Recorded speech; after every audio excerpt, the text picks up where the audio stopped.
พี่น้อยนี่ปลาพี่น้องปลานี่วันนี้มากับปลาแบดพี่น้องปลาลายเลยพี่น้องนี่ปลาพี่น้อยปลาอยู่น้องอาจารย์บ่น้องนี่เนาะฮากะใส่ปะเมื่อคืนนี่พี่น้องนี่เนาะปลาลายเลยพี่น้องนี่วางไอตัวนึงนี่แหละพี่น้อย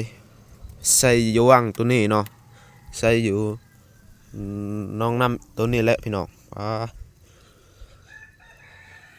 ลาย1 2 3 4 5 6 7 8 9อยู่นี่ฮอดได้10ตัวทีหรือพุ่น10ตัวเลย10ตัวพุ่น11โอ้พี่น้อยหัก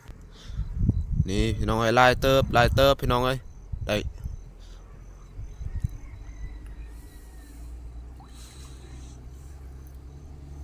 ลายเติบพี่น้อง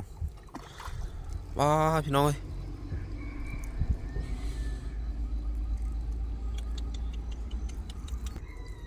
นี่พี่น้องเอ้ยปลาจาดปลาข้าวนี่แหละพี่น้องเดี๋ยวตัวจะอุ้ยชัดจุน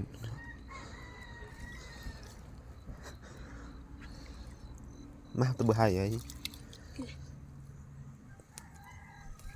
สุดยอดเลยพี่น้องนักแข่งเลยมันเลยพี่น้องเอ้ยปรับมักซิบเลยพี่น้องลายเลยป่า